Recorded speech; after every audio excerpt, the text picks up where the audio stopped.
जी अस्सलाम वालेकुम रहमतुल्लाहि व बरकातहू। ईरान के शहीद रहबर की आखिरी रसूमात जारी हैं। सफ़र आखिरत जारी है। जस्द खाकी ईरान से पहुंच चुका है इराक, कुम से नजफ़, करबला और फिर वापस जुमेरात को मशहद में तदफीन। अब तक 100 से ज़्यादा मुल्कों के लोगों समेत, वफूद समेत 3.5 पौने 4 करोड़ लोग शरीक हो चुके हैं अब तक आयतुल्लाह ख़ामनाई साहब की आखिरी रसूमात में। क्या शान है, क्या इज़्ज़त है, क्या अल्लाह ने इज़्ज़त बख्शी है आयतुल्लाह ख़ामनाई साहब को, क्या अवामी पजीराई है, रश्क आ रहा है। अल्लाह जी अस्सलाम वालेकुम रहमतुल्लाहि व बरकातहू। ईरान के शहीद रहबर की आखिरी रसूमात जारी हैं। सफ़र आखिरत जारी है। जस्द खाकी ईरान से पहुंच चुका है इराक, कुम से नजफ़, करबला और फिर वापस जुमेरात को मशहद में तदफीन। अब तक 100 से ज़्यादा मुल्कों के लोगों समेत, वफूद समेत 3.5 पौने 4 करोड़ लोग शरीक हो चुके हैं अब तक आयतुल्लाह ख़ामनाई साहब की आखिरी रसूमात में। क्या शान है, क्या इज़्ज़त है, क्या अल्लाह ने इज़्ज़त बख्शी है आयतुल्लाह ख़ामनाई साहब को, क्या अवामी पजीराई है। रश्क आ रहा है। अल्लाह ऐसी मौत हर एक को नसीब करे। वैसे वो क्या ज़िंदगी जिए, डट कर खड़े रहे, हर मुश्किल का सामना किया, अपने मौक़िफ़ पर खड़े रहे और फिर जब गए इस दुनिया से उस दुनिया तो ईरान को लीड किया। ज़िंदा रहे तो ईरान को लीड किया, जाने का वक्त आया तो ईरान को लीड किया। कहा कि मैं किसी बंकर में नहीं छुपूंगा, मैं किसी सुरंग में नहीं जाऊंगा, मैं किसी महफूज पनाहगाह पर पनाह नहीं लूँगा, मैं कौम के साथ खड़ा हूँ, कौम के साथ खड़ा रहूँगा। हाँ, मुझे किसी महफूज मकाम पर ले जाना चाहते हो तो पहले मेरी पूरी कौम को महफूज मकाम पर ले जाओ, फिर मैं भी चला जाऊँगा। ऐसे लीडर खुशनसीब मुल्कों को मिलते हैं।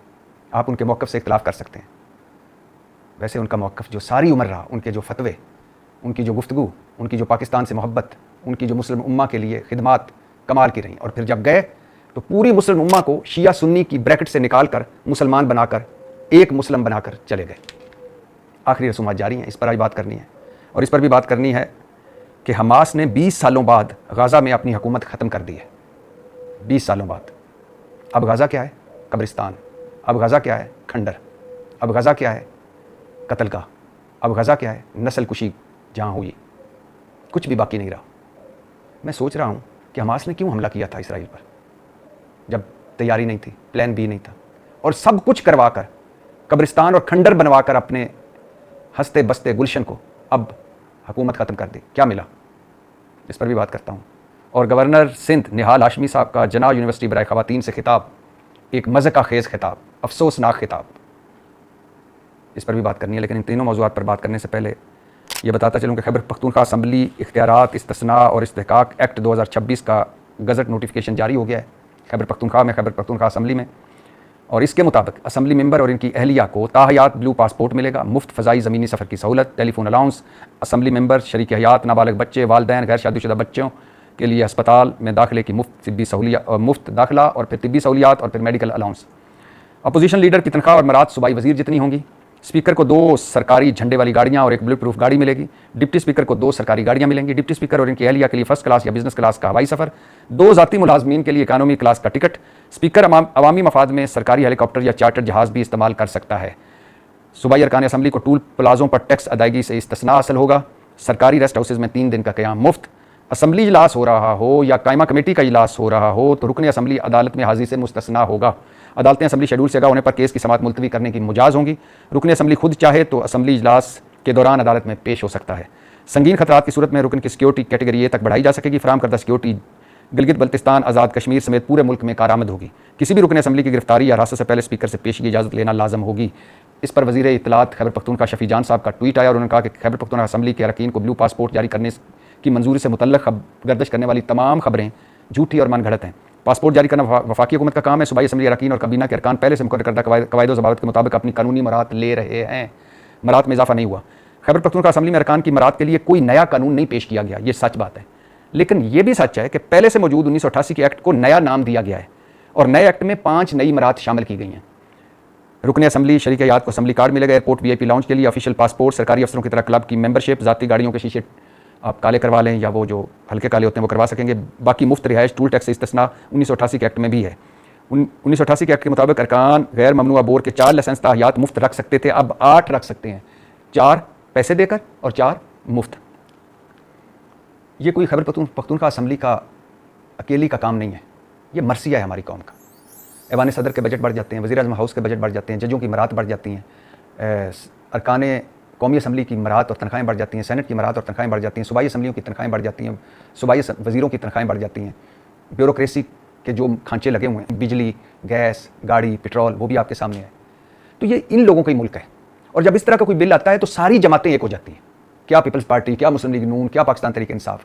अब ये जो मरात हैं, अगर इमरान खान साहब बाहर होते तो वो चाहते कि ये मरात खैबर पख्तूनख्वा असम्बली के मेंबरान को मिलनी चाहिए थी, वो ऐसा करने देते? नहीं करने देते। लेकिन ये सब एक हैं, इस झंडे तले सब एक हैं। ये 5 से 10% का मुल्क है। ये सही चीलों की तरह, गिद्धों की तरह वो नोच रहे हैं इस मुल्क को, और नीचे आवाम रुल रही है। गैस का बिल दे तो बिजली का नहीं दे पाती, बिजली और गैस का दे तो किचन का खर्चा नहीं चल पाता, किचन का खर्चा चल जाए तो बच्चों की फीस नहीं दे पाते, खुदकुशियाँ कर रहे हैं, 2 वक्त की रोटी के लिए तड़प रहे हैं, और ऊपर धड़ाधड़ मरात ये आपस में बांटी जा रहे हैं। और इस तरह बड़े जो बिजनेसमैन हैं, बड़े जो ताजर हैं, वो आपस में क्या कुछ करते हैं ये भी आपके सामने है। तो ये एलीट कैप्चर है, जिन जप्पा एलीट का इस मुल्क पर। तो किसी दुख या तकलीफ में मुब्तला ना हो जाना आप लोग। हम तो रोते रहते हैं, मरसिया नोए पड़ते रहते हैं, आंसू बहाते रहते हैं। अब तो आंसू भी खुश्क हो गए हैं। क्यों? क्योंकि हमने तो आप तक बात पहुंचानी है।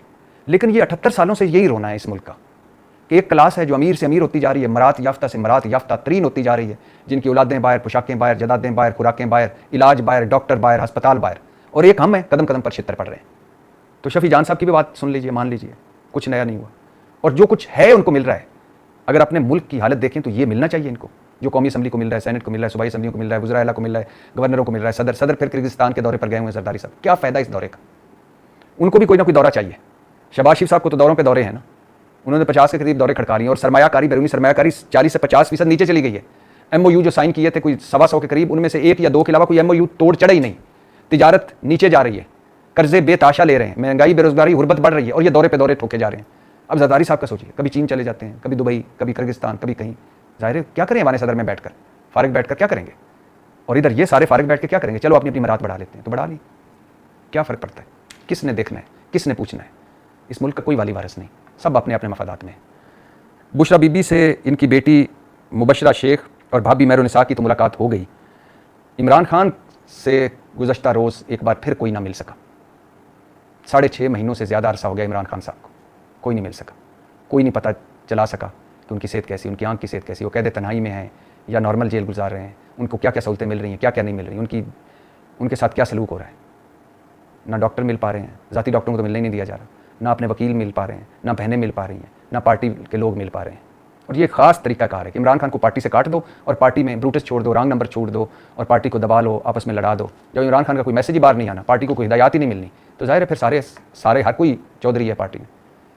उधर कोलखपुर जेल में कभी यास्मीन राशिद साहबा का ख़त बाहर आता है, आलिया हमजा साहबा का ख़त आया चीफ जस्टिस साहब के नाम कि आप जेल इस्लाहात करने जा रहे हैं, यहाँ देखिए हमारे साथ क्या हो रहा है, हमारी ख़वातीन के साथ क्या हो रहा है, हमें कितनी सज़ाएँ मिल रही हैं, हम किन हाल में रह रहे हैं, और आप पता नहीं कहाँ जेल इस्लाहात कर रहे हैं। आलिया हमजा साहबा का एक फ़िक्रा बड़ा कमाल का था कि चीफ जस्टिस साहब एक दिन आपको ऊपर जाकर जवाब देना है, जिस कुर्सी पर आप बैठे हैं, पूरे मुल्क के आप चीफ जस्टिस हैं। अभी तो सुप्रीम कोर्ट के आखिरी चीफ जस्टिस गालबन यही होंगे, फिर तो वफाकी आईनी अदालत बन गई। तो आप जिस कुर्सी पर बैठे हैं, आप चीफ जस्टिस हैं, तो आपको पूरे मुल्क के लोगों का बिला गैर शिरकत और बिला इम्तियाज़ इंसाफ फराम करना है। आपको ऊपर जाकर जवाब देना पड़ेगा। आलिया हमजा साहबा कौन ऊपर जा देखता है कि मैंने ऊपर भी जाना है? इस दुनिया में सारे मस्त हैं।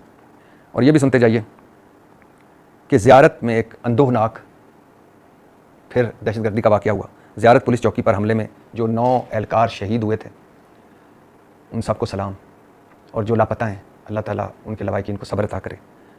यकीन करें ये दहशतगर्दी की जो लहर है ये में खाई जा रही है। दुश्मन मुत्तहद है और हम तकसीम दर तकसीम है। खैबर पख्तूनख्वा देख लें, अफ़गान सरहद देख लें, भारतीय सरहद देख लें, भारत इसराइल और अफ़गान ट्राइका की मदद से दहशतगर्दों की यहाँ कार्रवाइयाँ देख लें, बलूचिस्तान देख लें, आज़ाद जम्मू कश्मीर देख लें। और अगर एक हादसे की बात कर रहे हैं तो इस्लामाबाद में एक ग्रुप कैप्टन आसम तारक कत्ल हुए, और मैं अभी तक हैरान और परेशान और शौक में हूँ कि किस तरह वो कत्ल हो गए। कैश एंड कैरी पर एक लड़का लड़की, दोनों की दोस्ती थी या नहीं थी, वो लड़का उसको कहाँ ले जाना चाह रहा था, वो कहाँ जाना चाह रही थी, वो उसके मोटरसाइकिल पर क्यों आई थी, क्यों नहीं आई थी, और वो झगड़ा हो रहा है। ये देखें नागहानी आफत, ये वहाँ पहुँचे, इन्होंने रोका, उसने पिस्तौल से गोली मार दी। हालत देखें इस मुल्क में, कहाँ इनके कैश एंड कैरी पे कितना पढ़ा लिखा होगा, मैट्रिक अंडर मैट्रिक, उसके पास भी पिस्तौल, पकड़ा गया है। लेकिन ग्रुप कैप्टन साहब तो अपनी फैमिली के लिए वापस नहीं आ सकेंगे।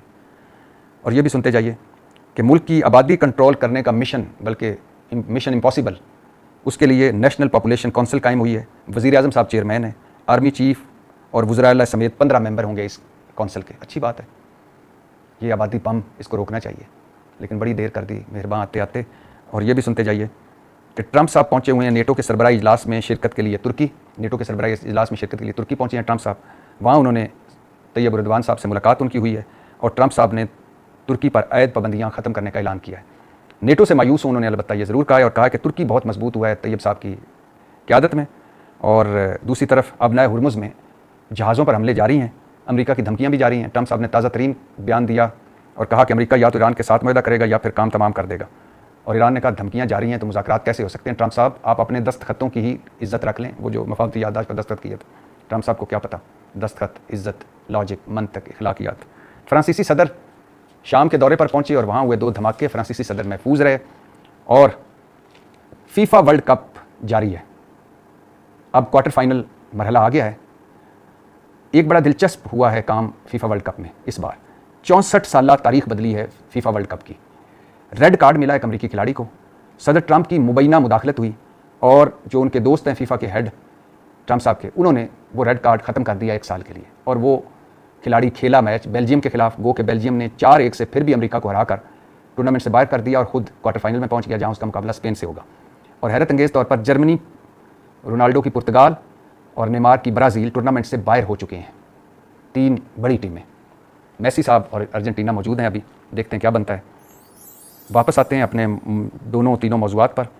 पहले बात कर लेते हैं गवर्नर सिंध की। गवर्नर सिंध निहाल हाशमी साहब ने जना यूनिवर्सिटी बराए ख़वातीन से खिताब किया। ज़रा सुन लीजिए क्या खिताब किया, गौर से सुनिएगा। गवर्नर सिंध ख़वातीन का कन्वोकेशन, यानी जना यूनिवर्सिटी बराए ख़वातीन और गवर्नर सिंध क्या बातें कर रहे हैं, ज़रा सुनिए। जो मुझे बुलाएगी अपनी शादी में हाथ उठाए, कोई भी नहीं बुलाएगी मुझे। अरे हाथ इधर वाली उठा रहे, जो मुझे शादी में बुलाएंगी वो हाथ उठाए। इधर से टूट गया, इधर वाले कंजूस है। जोर से बोलो, बुलाओगी ना, बुलाएंगी। वाह, अल्लाह आपके घरों को आबाद रखे, सलामत रखे, खुश रखे। मगर वो जब बात कर रहे थे शादी की तो मुझे एक कहानी याद आ गई कि शादी तो हो जाएगी, फिर सास बहू की कहानी ना। जो सास बहू की कहानी करेगी वो हाथ उठाए, कोई मत उठाना। एक ने उठा दिया तो दूसरी ने भी उठा दिया, और जो सास को अपनी अम्मा समझेगी वो हाथ उठा ले। उठा लो, कंजूसी ना करो। क्या खुशकिस्मत होगा वो जोड़ा जहां ये सास को अम्मा समझेंगे। इधर से भी है, इधर कोई नहीं है, सबने निकाल देना है उनको घर से। जो मुझे अपनी शादी में बुलाएंगी हाथ उठाएं। गवर्नर सिंध साहब, जना यूनिवर्सिटी बराए ख़वातीन, कन्वोकेशन से खिताब, चीफ गेस्ट, जो मुझे अपनी शादी पर बुलाएंगी हाथ उठाएं। कोई भी नहीं बुलाएगा मुझे अपनी शादी पर। अरे भाई हाथ उठाओ, इधर वाली उठाओ, उधर वाली उठाओ, सामने वाली उठाओ, इधर वाली उठाओ। गवर्नर सिंध, जोर से बोलो, वाह अल्लाह तुम्हें खुश रखे। शादी से आगे बढ़े। स्टेज पर बैठे लोगों और बाकी बच्चियों ने सोचा कि जान छूट गई, लेकिन वो एक अगले मौजू पर चले गए।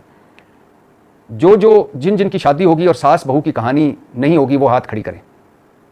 मतलब शादी होगी तो सास को वो अपनी अम्मा समझेंगी, शादी के बाद वो हाथ खड़ी करें।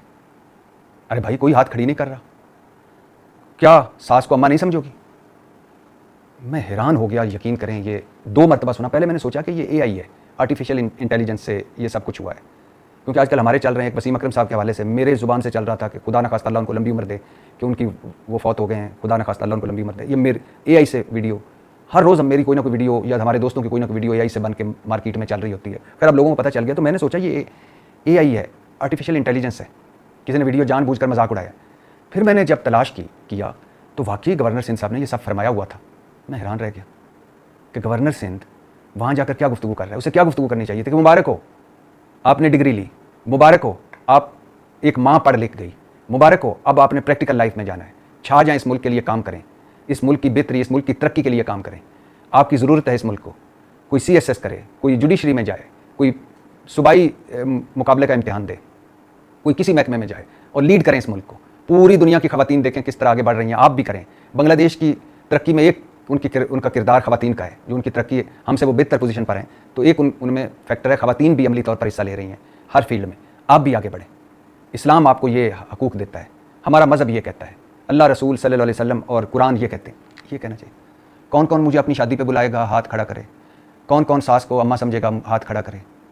यानी ये क्या, ये कोई इज्तिमाई शादियों की तकरीब में गए हुए थे? और शादियों पे जाने का आपको कब से शौक हुआ है गवर्नर साहब? आप क्या गवर्नरी से पहले लोगों की शादियों में जाया करते थे? अभी से ताज़ा बुकिंग कर रहे हैं कि सारे शादियों पे बुलाएंगे। शादियों पे जाके आपको क्या मिलना है? आप जिस काम के लिए आए हैं, आपने जो काम करना है वो करें। अल्लाह ने आपको एक मौका दिया है। इस मुल्क में इस तरह के बड़े खुशनसीब हादसात, इत्तफाकात की पैदावार सामने आते हैं, मौजें लग जाती हैं। अब वैसे सिंध वाले